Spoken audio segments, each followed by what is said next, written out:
This is episode number 5. Episode number 5 is about to go your down. host, Sporty Blacc. It's your co-host, Joe Fade. Yes, sir. Yes, sir. What's going on, world? How y'all doing out there, man? Welcome to episode number 5 of Fade the Black Hip Hop Podcast. And what we're about to get to y'all today is a great show, another great show.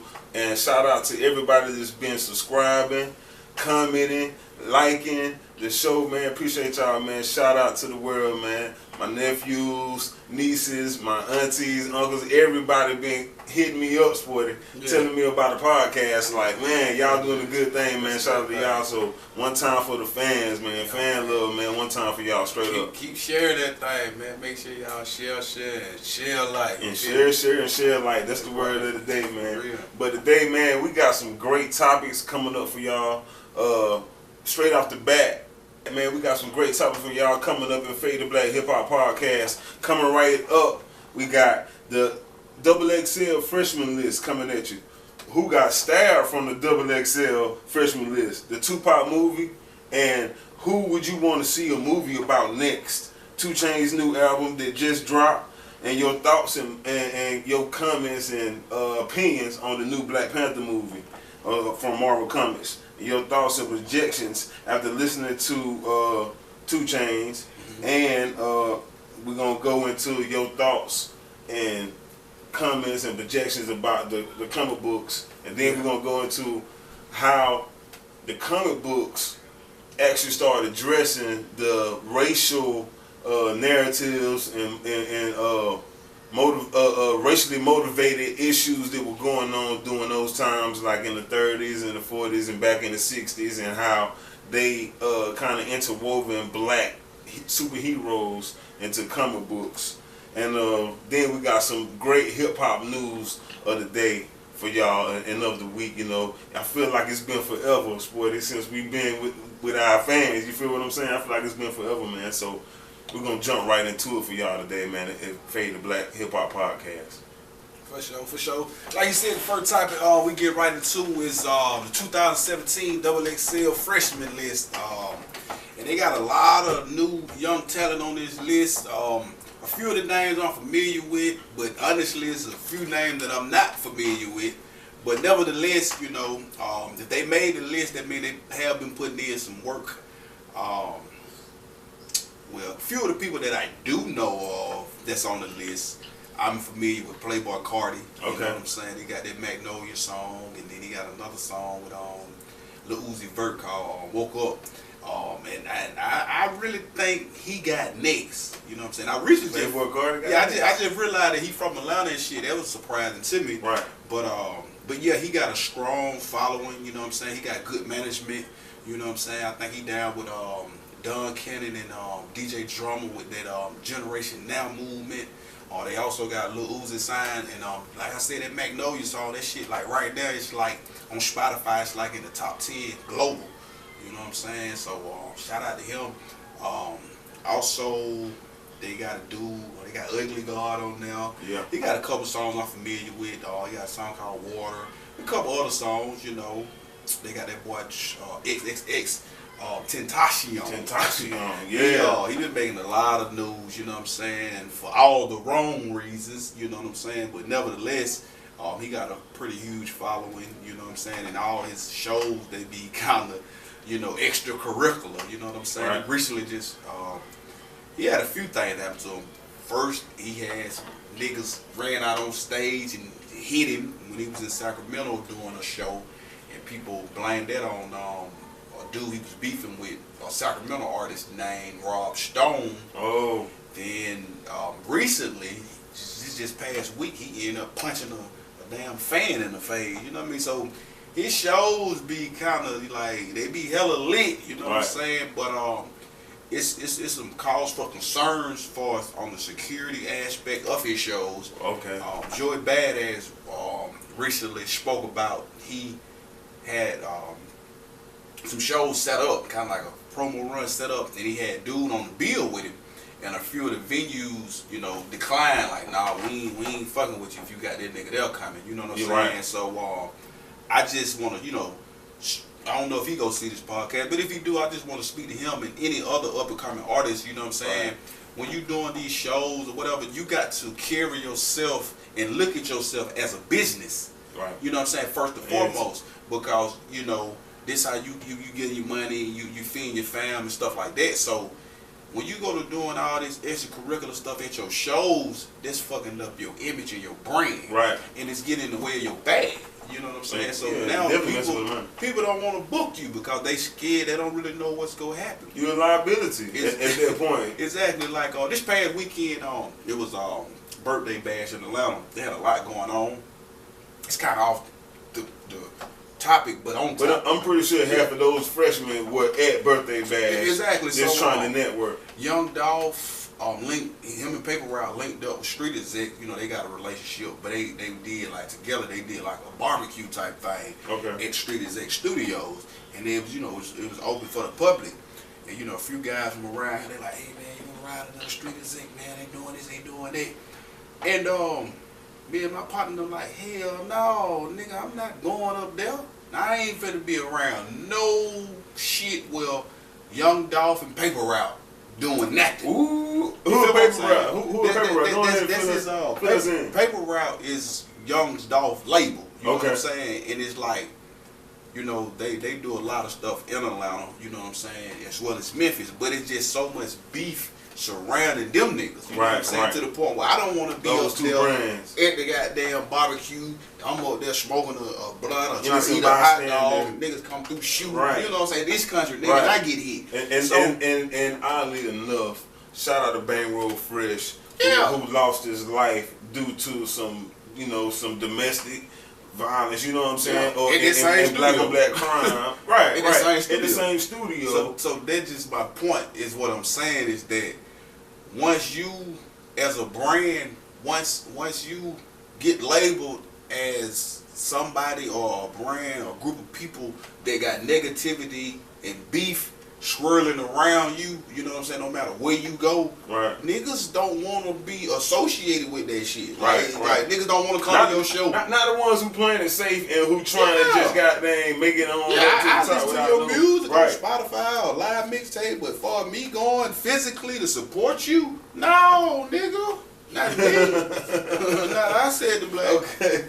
Okay. Now, the Triple X, the Double XL freshman list for 2017, man, had some, in my opinion, some good artists. Got a few good artists. Probably some mediocre artists, and a higher percentage number of artists that should not have been on the Double XL freshman list. And it was a couple artists that didn't make it. Yeah, I feel like it was some that got snubbed. You know what I'm saying? But the ones who made it, I'm not gonna say they didn't deserve it, but I feel like it was some that was more deserving than others. Okay, let's say that. Now, what about Famous Dex?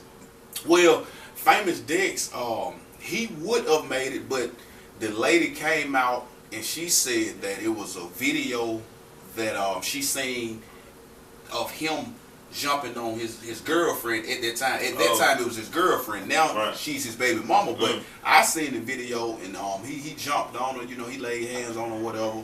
It was an altercation or whatever. And it was a few years back. And so once she said that, there was the reason behind it. I can't say whether I agree or disagree. You know what I'm saying, with their decision. You know what I'm saying? Because at the end of the day, this rap, you know what I'm saying? And I'm not justifying domestic violence or none of that. I'm not saying that.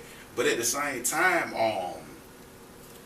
a lot of rappers, you know what I'm saying, old and new, past and present, you know, they come with, you know, a little controversial surrounding their name. They come with dirt, they come with rap sheets and all this shit. I mean, Kodak Blacc made the list last year and he got a rape case pending. You feel what I'm saying? So Famous Dex, you know, he went online once he found out that what the reasoning why they didn't pick him. So he attacked the lady, basically saying that calling her all kind of derogatory names and saying that, you know, that's an old video and this same girl that he jumped on, she just recently had his son, and you know, things of that nature. But it's kind of similar to the race situation that happened in the NFL. Okay, it's like you probably heard about it. And once you hearing about it, it's not that big of a deal. But once that video actually surfaced, right. then it adds another dynamic to it. You know what I'm saying? Because people can hear that you did this and you did that, but if they actually see this shit, the video clips of this shit, they look at it from a whole different light. So I'm not mad at XXL for not putting Famous Dex on there and saying that's their reasoning. I'm not mad at that at all. But be more consistent though. Be more consistent. This is what I'm saying. Alright. 22 Savage. 22 Savage. That dude now he don't went, you know, before he even got popular with music, he was a comedian. Okay. That's how he got on. He was real popular with Vine. Then he did a skit. That's 22 Savage. That's 22 Savage. And the shit just caught on. But now that them niggas snatched this chain down in San Antonio, he done took his contract back to the comic side, so he just doing comedy full time now. He let that gangster rap shit go. Right. But shout out to PNB on Rock. He on that list and he is dope. Right. He dope. What about my boy Kyle that got a song with your boy Yachty? That's the only song I've heard of him that I aspire, but I love that song right there. Right. That's the only song I've heard. Shout out to Yachty, man. Shout out to Yachty. Now, just to name a couple other ones that didn't get mentioned. Made in Toyo, your boy A Boogie with a hoodie. Oh yeah. Out of all them niggas on there, A Boogie, in my opinion, the most talented. The most talented. He got a lot of dope shit. Alright, what about Trill Sammy? Shout out to Trill Sammy. I think he coming out of Houston, you know what I'm saying? He alright, but to be honest, he really, to me, he been biting Sauce Walker and the whole Sauce Twins been biting their swag and their style for a minute now, you know what I'm saying? And but you know, he been doing his thing, you know what I'm saying? But he even went on record pretty much saying that he was influenced by the Sauce Twins or whatever. But a lot of niggas been stealing for them guys. I feel like, me personally, I feel like Sauce Walker should have made it. Is you familiar with Sauce Walker? Right. I heard the name. Yeah, a lot of niggas biting that nigga there. He dope, you know what I'm saying? And he very influential, you know what I'm saying, with the fashion and the slangs and shit like that. Like him and his team, Sauce Walker, Sancho Saucy, and Sosa, man, they call themselves the Sauce Factory, and they pretty much ushered in the whole sauce. You know what I'm saying? I'm not saying they, coined the phrase, but just as far as the whole movement. Sometimes it is the leaders that get overlooked. Yeah. You know but a lot of niggas, the originators and the a lot creators. of niggas been running off with the sauce, you know what I'm saying, for a minute. But I felt like they don't put in enough work to be worthy of, you know what I'm saying, getting up there. But they didn't. He got snubbed. A few more niggas got snubbed. You know what I'm saying? YFN, Lucci. I feel like Moneybagg Yo got snubbed. Okay, He's hotter than all them niggas. I just think like when it get to guys like that, Lucci and Moneybagg Yo, it's a different caliber type music. This double XL represents the street. Now, when we say street, in a lot of aspects, they put street on a different level than pop and rock and R&B and rock and roll. You feel what I'm saying? You follow me? No. You don't think they put street rap or trap music on a different level than they do other genres? Who? No, I'm saying like the billboards, for instance. Really, one thing about the billboard, it's about what's popping. If your shit, it's basically about if your shit, it's basically just like a poll, right? It's your, cause really like with that Magnolia song Playboy Carter got out, that's really trap music. That's a trap song. True, but the shit got so hot, it just took off. You know what I'm saying? The instrumental they used is an old UGK and Master P that Break 'Em All song. Right. They use that instrumental. You know what I'm saying? So really, pop just basically means popular. You know what I'm saying? Like that song Future got Mask Off. That's his biggest hit so far. That shit got up to like probably number 3 in the world. You know what I'm saying? And that ain't no pop song, but it was popular. You know what I'm saying? Bad and Bougie. That's not no conventional commercial song. It just popped off. So okay, you have artists like A Mine with Caroline that really didn't agree with XXL. The way they made the list, or the way he made the list, or whatever, didn't really agree with the whole thing, and some of the other artists that made the list, and was kind of felt some kind of way about it. But Hey man, I already had more of a following and a buzz than a lot of the other freshmen, like Kamai, for instance. She's straight, but what is it about her that really? I ain't gonna lie. I never heard of her. Never heard of her. I ain't never heard of her. I ain't even finna sit and flex. I ain't never heard of her. That's why I say it's like it's hard for me to like. You know, I know it's a lot of that's why I say like I be respecting the list, but I be knowing there's some bullshit that go on too because I've never heard of her. Like Rich Chinga and you know what I'm saying? I ain't never heard of that person. Lil Pump. I've heard of him, but I've never heard of his music. Right, you see what I'm saying? right. But see, what I be saying is this. I go by the numbers. You know what I'm saying? Like, if these people you naming, if they don't got a physical album out, then you got to go to their mixtapes. Right. You feel what I'm saying? So then when you go to the mixtapes, niggas like that ain't nowhere near YFN, Lucci, or Moneybagg Yo. Them niggas mixtapes doing millions of views and millions of spins. You see what I'm saying? These niggas touring, getting big old bags. Big, you know, it's like 25,000, 30,000 a show. You yes, feel what I'm saying? So it's like Moneybagg Yo last 2 mixtapes on live mixtape got over 1.5 million views. You see what I'm saying? Then one thing about live mixtape, every time you go to the site, they have the top 10 list of most searched artists. Right. You feel what I'm saying? For that week. And Future been number 1 for about 2 years. You know what I'm saying? But Lucci and Moneybagg Yo, them niggas' names is up there, man. You know what I'm saying? These other little dudes, their name ain't nowhere on the scene. So it's like, I think it's a lot of politicking going on with that. You know what I'm saying? Because it's hard to say this dude hotter than this dude. You know what I'm saying? Maybe in a certain region. You know what I'm saying? Regionally. But we all know when it come down to this hip hop shit, the South, Atlanta in particular, been running this shit for a while. Wow. If you don't come through Atlanta, if you do not come through Atlanta with your music, shout out to Rick's Morning Show. If you don't come through some of these shows in Atlanta, on the radio station in Atlanta, man, I feel sorry for your career. It's like, so Lucci, he one of the hottest niggas in Atlanta. So how can one of the hottest niggas in Atlanta not be ahead of somebody who hot over here? Okay. I can see if it was T Grizzly. Case in point, You know what I'm Pastor saying? Troy. At the time, how could Pastor Troy be so hot,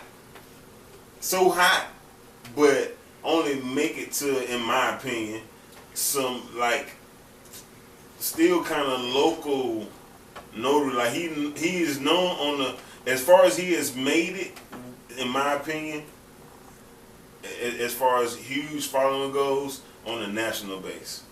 Well, actually, to be honest, man, he's international by now. But I'm gonna tell you something, man, and it's gonna be mind-boggling. When you go to when I got Spotify, right? So when I listen to my music on Spotify, sometimes I go and I just like you click on the artist, and they'll tell you how many monthly spend these guys got, and then they'll give you a rank, and they'll rank these niggas globally. Like for instance, Future, he ranked 18th in the world. Like far as spins. So it's only 17 other acts in the whole world that get more plays than this dude. True. You feel what I'm saying? True. And then they'll also give you a top 5 cities of which your music is played the most. Break it down for him. So when you, a guy like Pastor Troy, it seems like that.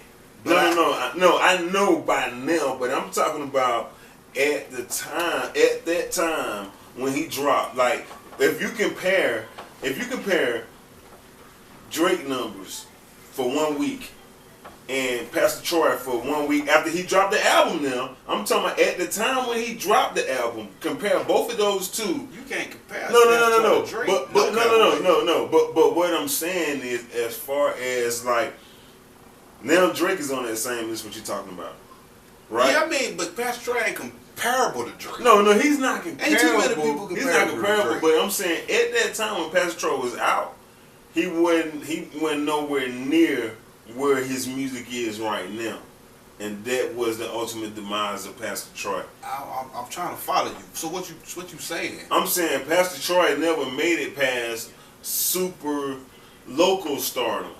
He was recognized. He never had a career like Like, you know what I mean? Like, just he didn't ever have a career like Lil Jon. I don't know, man. I still disagree. Like Outkast and Goody Mob, some of those guys. Pastor Troy never had. He ain't comparable to Outkast. No. Goody Mob. Pastor Troy would always be known as a local artist. I disagree. The reason I disagree because Pastor Troy, if you go right now to Spotify, I'm finna go to Spotify real quick, and I guarantee before I even go here, I guarantee the top city that fought with Pastor Troy, it ain't even gonna be Atlanta. It ain't even gonna be Atlanta. It ain't gonna be Atlanta, so it's gonna be probably California. Believe it or not, that man got a big following. But I'm saying by now, not back when he dropped his album. Shit, when he dropped his album, he was on Universal. He dropped the first album independently. You know what I'm saying? Through Mass Society, his own shit. He got that P, and then they picked it up. Okay, Universal signed him. Then he dropped this shit with Universal. And hell, the shit went gold. Okay, he got 230,000 monthly listeners. Mm-hmm. His number one city for listening is Houston's number one, Atlanta's number two, Dallas, Chicago, then Charlotte. Right. So that meaning, you know, you say Atlanta this way is his home base, but right. the top state that fucking with him is Houston, then Atlanta, then Dallas, then Chicago, then Charlotte. So I don't know. I kind of see what you're saying, but the only and that is now. You feel me? But see, even that's now. But then that's now. But see, back then, if back then, if Universal signed you back then, you were doing something. True. You feel what I'm saying? You were doing something. But at the same time, on the other side of that, guess who was doing something? No Limit Soldiers. Master P was killing the game at that time. So Pastor Troy was not doing the numbers that Master P and some of his artists were doing at that time. No, but you got to look at the longevity. And Master P is equivalent to what a Drake and somebody like P. Diddy is doing right now with artists on his level. Oh hell no! Master P is killing the game right now. If this were '96, Master P was killing the game at that time. Oh, at that time. That's what I'm talking about. At that time, because we're talking about Pastor Troy at that time. Because right now on Spotify, he's still under 10,000 listeners. Yeah, you see what I'm saying? Yeah. So that's even now at this time. But back at that time, the numbers were still the same. If you were to go to Drake or somebody like that, you can't keep saying no. When you talk about Pastor Troy, you gotta go from the low to the very high. Man, you Drake is way up there. You don't compare Pastor Troy to Drake. You gotta compare Pastor Troy to somebody like goddamn. You can't compare to nobody that's on his level. You gotta go way beyond to set the scale. Drake is you gotta set the scale. On Spotify, Drake is the #1 rap artist. That's why I say you gotta go to Drake. Compare him to Drake. You gotta do the contrast from the worst, not even the worst, but what would be the worst? You gotta compare Pastor Troy to Young Dro. No, when you weigh it on the scale, you go from 0 to 10. Not 10, no comparison. 10 being like Drake. 10 being Drake. It's so like comparing a Honda Civic to a damn Bugatti. Right. You compare that Honda Civic to a Nissan Altima or some shit. You know what I'm saying? That shit too far, you know what I mean? But I kind of get what you're saying, but right now, Pastor Troy, he's still relevant locally. Right. And he's able to get a bag every year because he's a major figure in what they got. They got this thing called the Legends of Southern Hip Hop. Right. 8-Ball MJG, Pastor Troy, that's why I say now nationally known, he is a legend of Southern Hip Hop. Yeah, so that's why I say the farthest that he ever really made it was being nationally known as far as superstardom. As far as superstardom, I feel like he's a legend in the South. He's not no damn Outkast, Andre Benjamin. Outkast is arguably the greatest group ever in hip hop. But listen, when you surpass names like Pastor Troy, you start getting into titles like that. Like when you say, okay, no, hold on, okay, now let me switch gears right quick and just say, okay, Pastor Troy, you go to talking about Lil Strappy, you motherfucking goddamn Lil Jon. But when you say people that's better than him, like he got his name on this level for a reason. But when you start talking about people that's better than him, you name people like that. You name people like Drake and Jay-Z. Like, listen, man, you name T.I. Listen, no, these people were out. No, this is the same people in his area, but these people were out at the same time. No, Drake wasn't out at the same time. No, not Drake. Like Jay-Z and Andre Benjamin. He ain't on that level, man. Man, no, he ain't on that level. That's what I'm trying to tell you. I understand that. So that's what I'm saying. I don't even see how he even in the same breath with them folks. That like that's you gotta go from the worst to the best. No, but man. Okay, now Fade the Black fans. Make sure y'all subscribe and make sure y'all like it. Make sure y'all leave comments because we definitely want to hear your opinion on what you think about who is the best and where Pastor Troy went with his career because that could very well be the next topic on Hip Hop Podcast, Fade the Black. And we're going to give Pastor Troy that spotlight. You feel what I'm saying? He'll definitely make it right here because I'm still a fan. We ready. I fought Pastor Troy. Like I say, man, it's all about once you get past your glory days, you feel what I'm saying? You no longer got the distribution from a major label like Universal. You basically back independent. So now you got to pretty much fend for yourself. So you got to set up your own shit. So now it's all about the relationship that you done established. So good for him that he is able to be on that Legends of the South, you know what I'm saying, tour. So, cause they do that shit a good 4 times a year, every year. You know what I'm saying?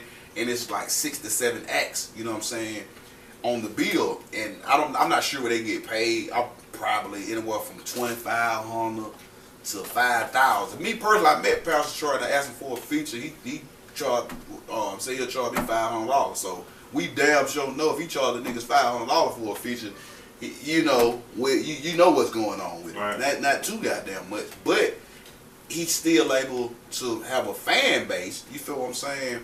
So with that being said, if it costs him $10,000 to put an album together, right? Then he put it out there independently, and that shit sell 10, 15,000 units. That's decent for him, especially if he going around doing these little shows and shit. You know, $1,000 here, $1,200 there. He do enough for him a month. You feel what I'm saying? So he able to still substantiate, you know, a living for himself. You know what I'm saying? So that's really all it's about. After it's over, you know what I'm saying? You gotta go somewhere like Young Jock. He ain't doing music no more, but shit, he on 94.5 FM in the morning. He on Love and Hip Hop Atlanta. He doing this, he doing that. You know what I'm saying? You just gotta keep it going. Look at Roscoe Dash. This nigga driving for Lyft now. You know what I'm saying? They were trying to clown him, but you know, that's what it is. It is what it is. I'd rather him drive for Lyft, making a little money than trying to, you know what I'm saying? Everybody can't sell though. Folks want to glorify trapping, you know what I'm saying? But shit, everybody can't do it. Everybody, that ain't for everybody. You know what I mean? So he making an honest living. You know what I'm saying? Don't tell how much money he making with Lyft. And then he probably still doing a few shows here and there. And I'm pretty sure his publisher still allow him to get a little money on some of the big songs he had. He had some big songs. They still play that Waka Yeah, I'm saying, so he still. But them chicks, they come so far in between. The royalties. You feel what I'm saying? So they might come once a year. $13,000 check. Shit, you can't straight that for no whole year. So you gotta do other things. You know what I'm saying? So I'm pretty sure he's still doing shows. He might be getting $2,000 a show. You know what I'm saying? But in the meantime, between time of that, he just dry live. You know what I'm saying? You know what I mean? So it's like, you know, once your career die down and you no longer got that major backing, you basically back to the basic, man. Back to the basic. Right. But you get to spend more time with your family though. You know what I'm saying? So it's just all about what you want out of life, man. You know what I'm saying? Just basically just to be able to substantiate that lifestyle, you know what I'm saying?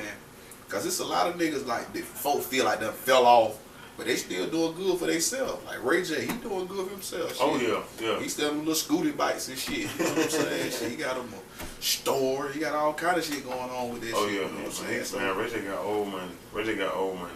For real, straight up. So, all right, man. Fade the Black. hip hop podcast fans. Make sure y'all go subscribe. Make sure y'all tune in to every episode. This is episode 5, man. We giving y'all the real facts. So sliding right into our next topic. Tupac, the movie. All Eyes on Me. What y'all think about it? Well, to be honest, man, I have not went and seen the movie yet. I've seen a couple trailers, and I've been just following social media, man, and that movie been getting a lot of backlash. Man, we from a different time, though. We from a different time. Yeah, because honestly, you know what I'm saying, I came up in the Tupac era, so I really don't feel like I need to see the movie. True. You know what I mean? Especially some of the... We know how it ends. The hero dies at the end. Yeah, and then I'm just saying the reviews that been getting on the movie, like a lot of people saying this garbage is trash. Even Jada Pinkett said she don't like the way she was depicted in the movie. Wow. You know what I mean, as far as her relationship with Tupac. And folks talking about they seen the damn iPhone 7 in the movie. You know, other thing like that. And then some of the producers of the movie, they saying dumb shit like, well, you know, we were just trying to do certain things of like how Pop would have wanted things to happen. Okay. So it's like when you doing a documentary on somebody's life, you need to work diligently with the people that was closest to them. Okay. Like they should have been working directly with Tretch, directly with Jada. You know what I'm saying? Right. These is kind of a few of the last remaining people, you know what I'm saying, that really were close to him, working closely with the Outlaw. You see what I'm saying? People like that to get a better, you know what I'm saying, understanding of what was going on with him, his life at certain points. Right. You know what I'm saying? And it's just so much. I've not heard nobody say the shit was dope. And like when we think about these documentary movies, the NWA movie, right? That shit, they set the bar so high because this movie is so dope. Right. It's like anything else. It's like if you don't, you know what I'm saying. It's kind of like even with the B.I.G. movie, a lot of folks think it's garbage. Me, I thought it was okay, but it could have been better. You know what I'm saying? But so it's like they were like, man, that shit like a Lifetime type movie. You know what I'm saying? It's like the production just when they had niggas like Benny Boom as a director. This nigga ain't known for movies, he's known for videos. You know what I'm saying? So at first they had John Singleton, you know, supposedly. Now if he would have did it, directed the movie, I'm pretty sure that shit would have been dope. You know what I'm saying? But some kind of way with some conflicts. Because he had more of a personal relationship with Pop. And then he's and Snoop and like he's a all dope ass right. And he is a real West Coast. Let's go ahead and say that Hollywood. And he's dope though. Right. You feel what I'm saying? So people, I feel like they dropped the ball because with somebody as iconic and influential as Tupac, they supposed to make sure they got the best of the best. The best of the best. You know what I'm saying? The best actors, the best writers, the best directors to make this shit come to life. But to me, it was so ironic that they waited till the man mama died to put it out there. Because I feel like Afeni wouldn't have let that shit went down like this. She looked at that shit and been like, nah, y'all gotta take that shit back to the drawing board. Man, okay, so, man, first of all, I don't think people said enough. R.I.P. to Tupac. For real. R.I.P. to Afeni Shakur. And I'm talking about, like, Dear Mama was, she, you know, just the way Tupac illustrated her and the motherhood that she, you know what I'm saying, displayed to him. And Dear Mama, a song like that, had such lasting and instilling effect into the minds of the whole world. You see what I'm saying? And so, of course, R.I.P. to Tupac and Afeni Shakur. But the Tupac movie, All Eyes on Me, first of all Eyes on Me came from the 7 Day Theory when Tupac was in transition to... Now, actually, that was right before Machiavelli. All Eyes on Me when he got out of jail. When he got out in the transition to Death Row. Exactly. That was his first Death Row release. Right. Okay. Double album. Right. And Suge went and got him. Yeah. You know what I'm saying? Suge Knight, which was the CEO of Death Row Records, that had some of the greatest artists like Snoop Dogg at the time, Dr. Dre, straight out of NWA with the Dog Pound. Like so many man, listen, Nate Dogg, Warren G, right? Man, some of the most prolific West Coast artists ever. Yeah. Like ever. Like the Godfather Green Coat Hall of Fame artist. Don't forget about DOC. Right. Okay, and then so you have the Tupac movie coming out, and 20 some odd years after Tupac died. Yeah, 21 years. We should have had a biopic a long time ago. We had a lot of, behind the scenes and revelations of Tupac, movies that came out, but never an actual biopic. He said he was working on that shit for 8 years. 8 years, yeah. I seen a project that John Singleton was working on for a long time and then finally put it out. I mean, he'll master his work. But you have Tupac, after all this time in 2017, being the biopic finally coming out, and then you got this new generation they were still babies. Yeah, and their parents were influenced by Tupac, not these babies that's here now. That to me, that point that you just made is why I'm so disappointed, because, for example, a lot of people was unaware of the influence and how important that NWA was. Right. So that Straight Outta Compton movie really was informative for people. Right. You know what I'm saying? The thing about the Straight Outta Compton movie in NWA, and the point that I was getting to, was that Tupac wasn't here to help influence the direction and the production of his own movie. So that's what I'm saying. It's like Ice Cube had his son. Yeah. Dr. Dre had his son in the movie NWA, right? And little known fact, Suge Knight caught a murder charge on the set of NWA. You feel me? Like, there was a lot of stuff that was going on, and these dudes had direct effects on the NWA movement. You see what I'm saying? In real life, in real time, and had a direct influence on the biopic. So Tupac didn't get that opportunity. Yeah, see, that's what I was saying. Like, with I keep comparing to both, but like with the Straight Outta Compton, like, it was informative to people that they grew up in that era, like the younger generation. But it was like, I seen the effect they had. It was cause after they seen the movie, they was able to go back and research Eazy-E, go back and listen to the music, and then the music resonates better. Like when you hear the diss songs and stuff after you see the movie, it got more impact, or you really know what's going on. You see what I'm saying? But also on the flip side of that, you can tell the influence, because Dr. Dre, he painted himself damn near in a way that he was just perfect, and then they painted Eazy in a fucked up way. Made it try to make it seem like he was broke and all this, but during that time, that nigga had signed Bone Thugs and Harmony, and them niggas, they took off. So you know what I mean. So you know that was a bunch of bullshit. You know what I mean. So so that's just how it is when you like I said, when you around to be part of the production. So damn right, you go make your character shine. And now that Eazy dead, they go, have him getting beat up by Suge and the rest of these Bloods and all that and all that. The same thing. It wasn't really the influence of the film. You feel what I'm saying? The same thing in every movie, in every story, in every book. You know what I mean? The influence, the person who has the most influence and that will gain the most, or have the most to lose from the direction of the way the followers of the connoisseur views it.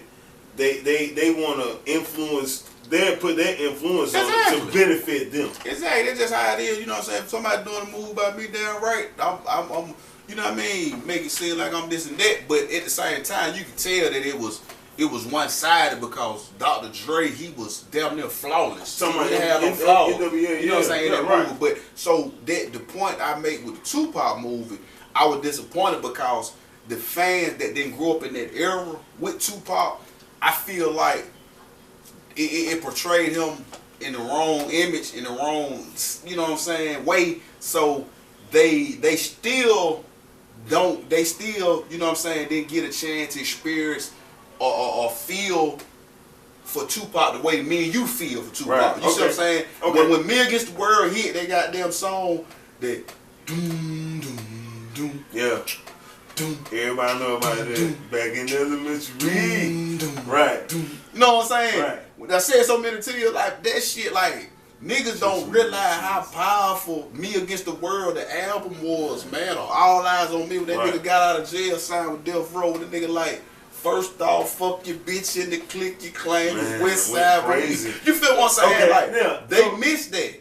Very, very relevant point that you brought up. Now, let me just walk you through the Tupac movie just a little bit. Now, All Eyes on Me, starring your boy Demetrius Shipp Jr. as Tupac, and Diana Curry as a finisher core, and your boy, even your guy Jamal Woodard, from the B.I.G. Notorious B.I.G. movie, played himself, Notorious B.I.G. or B.I.G. again in the Tupac movie. Oh, okay. Right. And the movie actually starts out with Tupac in jail, flashing back on the early Tupac and the stuff that we all know that grew up in that era. Yeah. In the era, and then it goes on to expound on the later Tupac, and we all know that the late great, Tupac, the hero of the story, dies at the end. Yeah. So that part wasn't no surprise. Yeah. But I think it was pretty much how they placed the characters, and I think what they did in the movie, I watched the trailer, straight up, I ain't watched the whole movie, I watched the trailer, and I watched a couple of trailers just trying to gain some information, but what I got from it, overall, they try to put all of Tupac into a 2-hour movie. Yeah, and there was a lot of flaw that what people were saying. It was like they would just kept speeding shit along every 2 minutes. Shit, just you know what I'm saying, trying to speed stuff along and try to cram everything in together. But what they should have did was kind of like with the Straight Outta Compton movie. When the very first scene, you see the goddamn police coming in, they bust the door in with the tanks, Easy E running, like that was real shit going on in South Central at the time. But Ronald Reagan them with the war on drugs, they were busting niggas door with tanks. We don't want to just see the poetic documentary, and we want to see the action. Exactly. So with Tupac, being that he actually is a son of the Black Panthers. True. Start with that. Start with the Black Panther Party with his mama, his auntie, them in now. You feel what I'm saying? The shit they going through during that time. Him as a jitterbug, sucking this shit up, show how he became a revolutionary.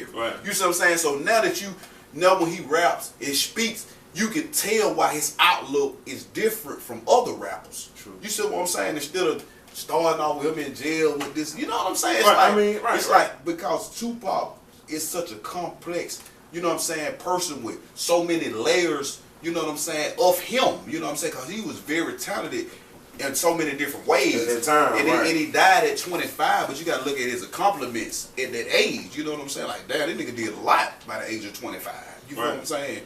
But then it goes all the way back to the fact that, you know, he went to the School of Performing Arts with Jada Pinkett. And you know what I'm saying? Like he was actually telling the stories that he heard other people tell. You know, we don't all know, but we know what it was like, you know, hearing those chain gang stories, hearing people tell you stories and remembering those stories, and just, you know, really once you hear how you relate to people's life stories and what they've been through and what they go through is something that attaches you to their life story and their testimony, and you, in a lot of ways, we make it our own. And I'm definitely, you know what I'm saying, foot in that topic. And Tupac was that dude. Like when I talk about now, you know, doing this hip hop podcast, Fade the Black Man, shout out one time, Sport the Black. I appreciate you bringing me on, but when we talk about hip hop, now in my mind, a couple of my saviors in hip hop were definitely Tupac, Nas, and the whole Dungeon family. Yeah, that's my list. That's how I go. Man, Tupac is, like I said, man, I just feel sorry for the younger generation, man. That never got that didn't get that chance to experience Tupac. But then it's disheartening to me, being that now in this day and age of social media, I be seeing people saying stuff like, "Man, Tupac was overrated. Tupac wasn't no gangster." You know what I'm saying? Trying to diminish his legacy. People that really, you know, wasn't around, you know what I'm saying? And they can only, if you weren't around, you know what I'm saying? Like, for instance, when people try to tell me how great Jimi Hendrix was and Right. all that, it don't resonate to me because they're before my era. Right. You know what I'm saying? You remember the guy that used to play left-handed? You feel what I'm saying? So I can go back and listen to his music, watch videos, but it's not the same because I wasn't there. So it's kind of the shit that they going through. Same thing is going on. You feel what I'm saying? So I really kind of feel sorry for them. So that's why to me that biopic was so important, and I really hate that they fucked it up. We needed it. You know what I'm saying? We needed it, and it was long overdue. Yeah, I mean, and they still got it wrong. Right. But with that being said, who would you want to see them do a biopic? You know, of what rapper or what group, or you know what I'm saying? Since you know this the way that they on, who would you want to see one did on them? You know what I'm saying? Right. And I mean, and with that being said, we're gonna get right into the next topic. Man, make sure you go to Fade to Blacc Hip Hop Podcast on YouTube. Subscribe, leave comments, like, share. Make sure you go to that little bell at the top of YouTube page and hit that bell. Open your notifications so you'll know the next time we post an episode. And getting into our next topic, the fans, this is a question for you. Who would you want to see your next movie, the next blockbuster thriller in the theaters about? Yeah, that's a good question. Who would you want that movie to be about? I'm gonna tell you my answer right now. And I was so mad because I wanted to email Denzel Washington personally and ask him the question like, why don't you do the movie and direct the movie about Marcus Garvey? Now that'll be a very interesting movie. That's back. One of my favorite all-time. Take us back, man. Please take us back to the early 1900s, back when my grandmother was born. 1914, Marcus Garvey started out as a printer's apprentice in Jamaica. Yeah. Then became a printer over the newspaper in Panama, back in the West Indies.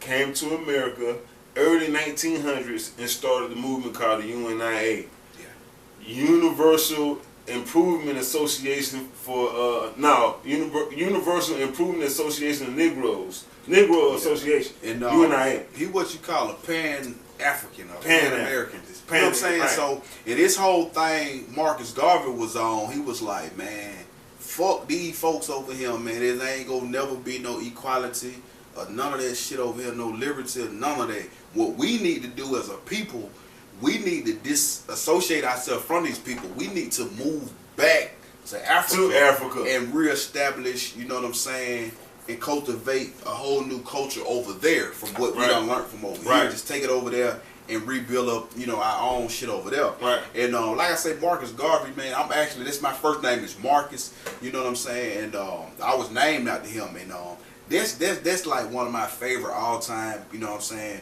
black men in history. I did not know that, by the way. I did not know. That's one of my favorite black men throughout history. Marcus Garvey was that guy. Marcus Garvey said, "Look for me in the whirlwind." And when he came to the shores of America, Marcus Garvey said, "Black man, I see the red ships for Russia. They have the red flags. I see the white starliners. They have the white flag that support those of London and Great Britain. I see the green flags and the green ships that support those of Ireland. Where's the black starliner? Where's the black ships?" And he said, "People, my people, black people, where is your government? Where is your flag?" And what we missing right now are, you know, I raised a very important question. Where are our leaders? Our strongest and our brightest minds. Where are our leaders? Our warriors. You see what I'm saying? Like, where are they right now? Of course, they're leading, but they're leading us and themselves all in the wrong direction. But okay, now to get our subject, Marcus Garvey was that guy who raised that question, and I would love to see a movie. You can't even Lifetime can do this movie, and still would get some of the things right that Marcus Garvey did. The Black Cross, that was like the Red Cross. the black newspaper that stretched all the way across the world. He had so many businesses, unselfish, ate the same thing every day, and failed to some infiltration by. Yeah, that's how it always go, man. That's how it always go, man. You know what I mean? R.P. to Malcolm X, he went out to preach basically the same way. Right. You know, for a long time, I used to always want to see a movie did on Nat Turner, and they actually did. And they actually did. Wow. And they tried to discredit the movie because they say the lead actor in it, he had some allegations back in the day for whatever. But that was a good movie. I felt like it could have been did better. I actually went to see that movie because I'm familiar with the story of Nat Turner. You know what I'm saying? And but yeah, great movie to go see. Yeah, it is, man. But me personally, I can't really just say who I would like to see a movie by. I definitely agree with you. I would love to see a movie about Marcus Garvey. Other than that, man, I don't really know, man. I can't really say. It's so many. It's so many great people. Bring out a Mansa Musa. It's a lot of great people. It's a lot of great people. You know what I'm saying? And so I just can't really. I don't know. I can't say, man. You know what I mean? So maybe a biopic of the rise and the fall of the Black Panthers. You know what I'm saying? European Newton. You know what I'm saying? And their whole regime and everything they went through, everything that they brought to the forefront, kind of like the week, which is still going on today. That was something that the Black Panthers implemented. And basically, it's going to be like when you talk about the Black Panthers, you can't talk about them without talking about J. Edgar Hoover. True. You know what I'm saying? True. Or Theodore Roosevelt. Marcus Garvey also with COINTELPRO, because he actually used COINTELPRO, which GNIA before it was the FBI, to bring down, to actually use the NAACP to infiltrate Marcus Garvey, the UNIA, and eventually brought them down through a mailing scam that Marcus Garvey wrote, the SS something Black Star Line that wasn't his at the time, and he changed the name, and then they got him through some kind of mail fraud. But it was J. Edgar Hoover COINTELPRO. Because like you said, with the COINTELPRO and J. Edgar Hoover, all of that shit was designed. This was J. Edgar Hoover, and said out his mouth when he went on the malicious attack to bring down the Black Panther Party. He say his biggest fear and biggest enemy of the state is the Panthers, and he said his biggest fear is the rising of a Black Messiah. Oh, God. And when he say the Black Messiah, he wasn't speaking from a biblical nor spiritual aspect. He was just speaking about a leader. Period. So when you ask where's our leaders at, Black leaders, you know what I'm saying? It's like throughout history, the government has been, so gun-ho on making sure that leader never arises to the point where now it's just kind of like it's more psychological. Yeah, psychological. It's more psychological. And them niggas being bought off. You feel what I'm saying? It's like you got niggas that be running around trying to act like they leaders, but really they working for them folk. You know what I'm saying? Right. But the psychology of the whole thing is you would be a leader, but you would be leading your people into destruction. Yeah. So you're still a leader, because when you go back and you check your DNA, and you go back and you look at what kind of leader or what kind of warrior or what kind of person that you were back. You know what I'm saying? Now you think about somebody like LeBron. Now that had to come from somewhere. You see what I'm saying? It's not just some kind of coincidence or medical miraculous miracle that LeBron had, because LeBron's been all the way through history. You see what I'm saying? That probably didn't put up the same numbers that he put up in Cleveland, but I'm talking about with those attributes and that DNA structure, like it's been one somewhere in his chain. Yeah. But what I'm saying is when I say where are our warriors or where are our leaders, our brightest and our strongest minds, is all of us. We are the leaders, but through some kind of psychology, we've been trained to think like it's them and not us. It's somebody else, not me. I know. Yeah, I mean, you see what I'm saying? We just live now, man. You know, back in the old days, we had a lot of selfless people. Now it's a lot of selfish people. You know what I'm saying? Everybody, you know, for self. You know what I'm saying? Self, yeah. They ain't I'm really, gonna learn about self. Yeah, they ain't. But really, it teaches you to be selfish. Yeah, they not really, you know, focused on, you know what I'm saying, the advancement of the community nor the race. You know what I'm saying? It's a But lot we say, of, but we say we do. self-hate. But we say we do. We say But we really do. But don't, we really though. don't. We really don't. It's a lot of self-hate. You know what I'm saying? That goes on. So it's like me. I tell anybody, man. You know what I'm saying? That Willie Lynch, to me, that motherfucker at the time when he came out, to me, Willie Lynch is the greatest sorcerer in history. Sorcerer. Because the spell that he casted on black people as a whole, it still lives on to the day. You know what I'm saying? And if you're not familiar with the Willie Lynch theory, during slavery, the slave owners, they was having a hard time of how to figure out how to manage a plantation of 100, 200 slaves, and it's just 2, 3 of them. Right. Like, how the hell we gonna keep these niggas, you know what I'm saying, in bondage? So they called in Willie Lynch. He been going around plantation to plantation, putting down his theory. And his theory was simple, but it was so effective. He was like, basically what we gonna do, we gonna turn them against each other. We gonna put the man against the woman. We gonna put the light skin against the dark skin. We gonna put the old against the young. And that shit, it still resonates to the day. People like the team light skin, team dark skin, so now they don't like each other. You know what I'm saying? Men and women, they beef against each other.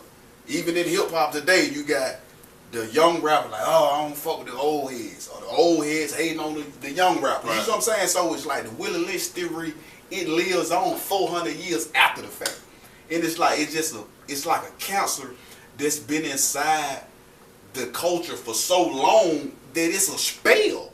That it's just like it can't be broke. So it's like this nigga was the greatest sorcerer of all time because he cast a spell on a nation of people that just kept us at odds. So it's like we are our own greatest enemies. True. You feel what I'm saying? Because we just so divided amongst dumb shit. You know what I'm saying? You know what I mean? So you know that it is what it is. You know what I mean? So anytime you know they speak of Willie Lynch, I say that nigga was a sorcerer. Oh yeah, he was hell. He cast a spell that just ain't been broke. You know what I'm saying? It continues to go on and on and on and on and on and on. You know what I mean? Right. Yes, sir. So make sure Fade to Black, y'all fans, make sure y'all go subscribe right now. Please go subscribe and make sure y'all follow, like, leave comments, hit that bell. Make sure y'all get the notifications for the next episode from Fade to Black Hip Hop Podcast on YouTube. Moving right along into our next topic, man. We're gonna piggyback off of what we was just talking about, which was the Black Panther movement. Yeah. And how do you feel about it being from the 60s? Now we in 2017 and we got the Black Panther movie. Oh my gosh, man! Let me just say real quick, man. Joe Fade the Barbershop Talk, man. I'm very happy and very I'm blown away by the idea, or just to know that I cut one of the guys who were in the movie. Okay. Man, went to West Georgia College. Just graduated with a pharmaceutical degree from West Georgia College. And he played an actual double, like a little. He was behind my boy in the actual star in the Black Panther movie, but. Oh my God, they had that kind of contact with the movie. Yeah. How do you feel about the new Black Panther movie from the 60s to 2017? Yeah, they've been doing I won't say Marvel, they've been having they got if you try to get up on it and catch up and know what's going on by the time the movie drops, you can actually go check out the comic book series that they got called Black Panther, and that will bring you up to speed. Me personally, you know what I'm saying, I'm just excited for the simple fact I see now that the comic book people are trying to, focus on, incorporate more black superheroes. True. You know what I'm saying? Even Netflix had the one Luke Cage. I was crazy about that whole, episode there. or whatnot. Then you had Spawn, you know what I'm saying? There's a few more, you know what I'm saying, black Right. superheroes. Now, a few more would be an understatement. I'm just gonna go ahead and tell you, it was 25 black comic book heroes that came out, you know, throughout the time. And what it said was back in the 30s and the 40s, it was corrosively, racially, stereotypical superheroes back in the 30s and the 40s. Yeah. Then DC and Marvel start picking it up in the 60s and bringing, you know, some shedding more light as to the attributes and the abilities of these superheroes. And that's crazy when you think about it. In the 30s and the 40s, black superheroes were still affected by racially motivated narratives.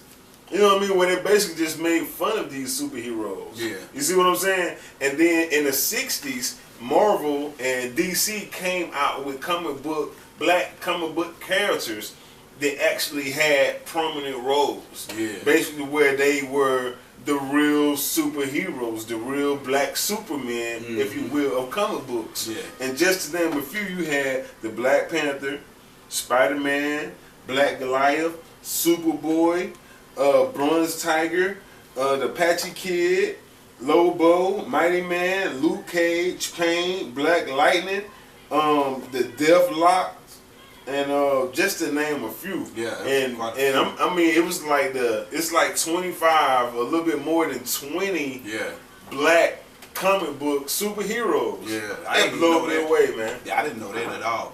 But yeah, I've been seeing a conscious effort, you know what I mean, from DC, Marvel, to, you know, incorporate, you know, a lot of those black superheroes from back in the day, trying to bring them, you know, into the present day and time. You know, they doing a pretty good job, you know what I mean, to say the least. And it's really time for that, though. You know what I'm saying? So, you know, shout out to DC, shout out to Marvel, and you know, I'm definitely looking forward for the Black Panther movie. You know what I'm saying? Like I said before, I love the whole Luke Cage series. So if you're not familiar with that, you can catch that on Netflix. You know, just go back. You know, if you got a Fire Stick or something, you got a subscription to Netflix, you know, make sure you go check that out, because I love that. Right. You know what I mean? And I'm just, you know, I'm looking forward. You know, anything black, man, I'm all for it. Man, I'm crazy about that Luke Cage because it actually features a superhero that sweeps the floors in a barbershop. Yeah. Man, that's a dope concept, man, to me, man. And I'm crazy about that boy Luke Cage. Hands of steel. Crazy about that boy Luke Cage, man. And I guess just piggybacking off of that, the Black Panther and how black figures play, I think that kind of has a strange correlation to rap artists in our communities today, and how they play real life superheroes to our generation in genres and music today.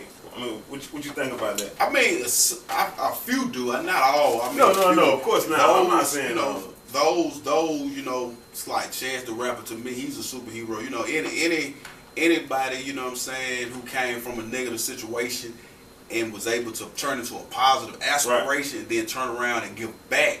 You know what I'm saying? Those are real superheroes. Whether it's rappers, entertainers, athletes, or just businessmen or politicians. You know what I'm saying? It's all kind of superheroes. Barbers. You know what I'm saying? Anybody that's just giving back to the community, man. You know what I'm saying? Those are the real superheroes, man. Right. Okay. Now, with that being said, now Fade the Black Hip Hop Podcast, man. Make sure y'all go and subscribe, leave comments and likes. And make sure y'all give us y'all truest opinions in y'all comments too, because we're going to go back and check those out. Now, sliding right along and piggybacking off of what you just said, how do you feel about 2chainz? He just dropped the album called Pretty Girls Like Trap Music. How do you feel about 2chainz being a black superhero in his neighborhood? I'm not really familiar with any type of contributions he done made to the hood, so I can't just give. You know, he tried to run a governor. He tried to run for governor, mayor, or something like that. Yeah, that's political. You know what I mean? Right. But I'm not saying that he don't do nothing. You know what I'm saying? To the hood. I'm not saying that he don't, but I'm just not familiar with his contributions. You know what I'm saying? I don't really know, but what I do know, I'm crazy about 2chainz. Crazy about 2chainz. I actually heard the new album. I think it's dope. Pretty girls like trap music. Yeah, I think it's dope because pretty girls do love trap music. And I seen that he had he linked with Spotify and they did like a trap salon and it was letting all the pretty girls come in and get their toes and nails did and shit like that. And one thing I can say that I'm seeing through social media, his team for his Def Jam, Street Execs, and everybody that's, you know, working with him, helping him promote this album, they're doing a hell of a job with the promotion and marketing of this project. I listened to it, it's dope. I feel like it could have been a little better, to be honest. There's a couple tracks that I skipped past, but overall, I give it a B minus. You know what I'm saying? I give it like a B minus. You know what I'm saying? Because I feel like it could have been done better, and a couple of the best tracks on there are tracks that we already done heard, like Big Amount and Good Track. You know, you had those on mixtapes. You know what I'm saying?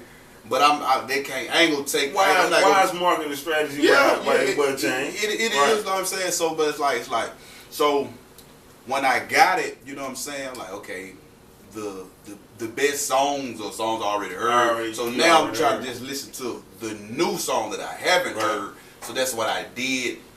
You know, and it was, like I said, it was solid. It was dope. You know what I'm saying. But personally, Young Thug's album came out that same day. Easy Breezy, Beautiful Thugger Girl, and I listened to that, and surprisingly, I like Thug's album better than I like 2chainz. Kind of song on there. You know what I'm saying? I didn't think I was gonna like it, but I really did. Crazy range, man. Like melodically, man, with the tunes and the sounds, and he definitely found his sound and his tune in the studio. Yeah, he did. It's well put together. The production is A1. The songwriting is A1. Him and Future got a song in there called Relationship. Be on the lookout for that. I think that's gonna be a pretty big single. And speaking of Thug, let me just throw this out there. He was like, he was like, he dropped it on Tupac's birthday because he the new Pop. He the Thug that Pop never got a chance to become. I think he was reaching, you know what I'm saying, for some publicity. So YFN Lucci, a rapper from Atlanta that, you know, he done had a little beef with because Lucci, you know, claimed that he done fucked Young Thug's fiance.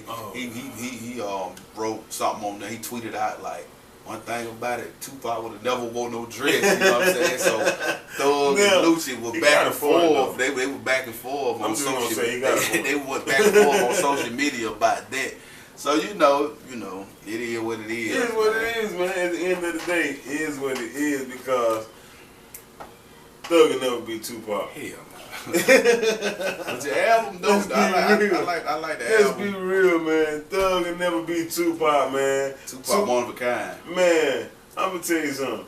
Thug will never be Biggie Smalls either, man. Ironically enough. But yeah, man. So, but shout out to Thug though, cause he is making great music, man. And I heard nothing but good things about his work ethic in the studio. And me, as a connoisseur, I'm gonna respect that over your outward appearance because I like the speaker box. You know what I mean? I'm gonna pay attention to the music coming out the speaker box rather than the views that I'm getting out the dummy box. You feel me? And I also want to give a public apology to Big Boy because I told him that nobody was gonna be checking for Boomer first. But actually, I checked out Boomer first. Man, Son of Big Boy killed that. Big Boy got some heat rock on that album. Solid. He got man, I'm gonna say something. Mike, I really fuck with that song. Hey man, I fuck with that song. So shout out to Big Boy, man, and I can admit when I'm wrong. It take a man. I'm gonna tell you something. It take a man to do that. It take a man. Shout out, man, because y'all go get that Boomer verse, man. You better go get it right now, man. I'm talking about one of my personal legends. That boy, Big Boy, with that Boomer verse is one of my top. I'm talking about one of my top artists that I'm just crazy about. Raised me out here in the street, man. Listen to Big Boy, Outkast, Dungeon Family, the whole thing, man. Organized Noise. Them were my mentors. You know, coming up in the 93, 94, 95, 96, 97, 98, 99, like them were my mentors, like straight up, man. So, man, Fade to Black Hip Hop Podcast fans, man, make sure y'all on YouTube. Make sure y'all subscribing. Make sure y'all liking. Make sure y'all getting these notifications, man, for episode 6. Cause we coming at y'all, man. We doing it. We doing our thing, man. So make sure y'all subscribing, man. Right, man. Make sure y'all following us. Make sure y'all leaving comments because we definitely checking y'all out. Share alike, man. That's right. And with that, man, this concludes episode 5. Hold on, wait. Before we conclude, we got to give a shout out, man, and go into the hip hop news, man, right quick to my boy Albert Johnson, man, who passed away June 20th in 2017. If you don't know who Albert Johnson is, take this time out, man, Fade to Black Hip Hop Podcast fans, to go and do some research for yourself now. Hey, make it be known right now, Sporty. Y'all don't have to take our word for it. You go do your research and check our facts. You see what I'm saying? Check behind us. But if you don't know anything about Albert Johnson, he was Prodigy, the second half of Mobb Deep. And he passed away June the 20th in 2017. And I'm just lucky that that guy with Prodigy, I mean, you know what I mean, with Mobb Deep as a group, man, was a part of my upbringing. Yeah. When I think about New York music back then, of course it was Nas, Jay-Z, Tribe Called Quest, but Mobb Deep, yeah, they were heavily influenced. Heavy in the rap game. Heavy in the rap game, Mobb Deep, man. R.I.P. to Prodigy. You know what I'm saying? My condolences for his friends and his family. You know, what did they say happened to him? I mean, he was struggling with sickle cell for a long time. True. And, you know, if you got sickle cell, your life expectancy is from 35 to 45. Right. You know what I mean? So he died at the age 42. So, you know, his life, you know, did not go in vain. You know what I'm saying? He left his footprints in the sand, man. And just go check out all of their shit, man. You know what I'm saying? From Juvenile Hill to the Infamous, the legend, man. All, man, they really cultivated that grimy New York sound, man, coming straight out of Queens, New York, man. Shout out to Mobb Deep, man. Shout out to Prodigy, Havoc, man. R.I.P., man. You know what I'm saying? You will be greatly missed, my brother.